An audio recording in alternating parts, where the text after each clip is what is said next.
Heterosexual men terrified me. I found them to be dangerous. Not all of them, of course, but it took me some time to learn to be comfortable. The fact that I still want the best for the world is kind of amazing. People slandered me for years and years and years. I would say to them, thanks for having a closed mind. If somebody said something racist around me, or you, or most people, you would correct it, you would stop it.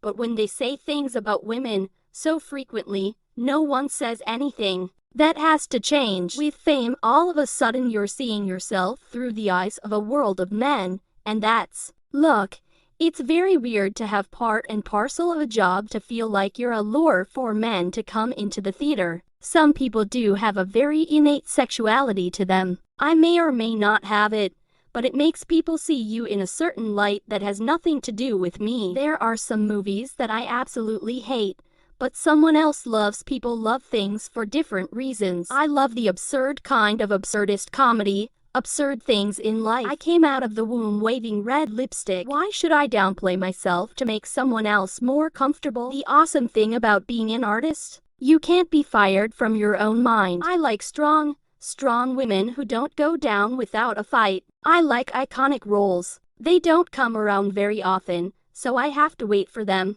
Obviously, I'm not the typical blonde who stands by the side while the man has all the fun. People get so burned out on hearing about sexism. But you know what? I would love to burn out on it. I would love to never talk about that again. But until we're all equal, I shall have to fight and remain fighting. I still say I can do whatever I want as long as I'm not hurting anybody else. I don't understand why more people aren't like that. From a really young age, I was into female empowerment and supporting the underdog. Right now, I'm into female vengeance. From a really young age, I was into female empowerment and supporting the underdog. Right now, I'm into female vengeance. I went to regular schools, and I was homeschooled a lot, but I don't have any history in schools. Like, I literally don't exist. I didn't even get a birth certificate until the mid-80s. I always feel like I could be, like, 10 years younger. Or maybe I'm 70. I think working with artists is incredibly important for everybody in the world,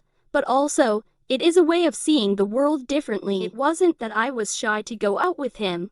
I just didn't want people with preconceived notions to assume anything about why we were together. I was pretty careful for a while. The people that are the invisible ones, the marginalized, the quote-unquote weirdos, the people that get things thrown at them, the people that get harassed every day just for existing. I just still strongly align with them. It's funny, honestly, by rights, with a lot of the stuff that's happened to me, I should be running down the street with my hair on fire. But instead, I want to shape things, and I want to shake things up. There's nothing wrong with being an agitator.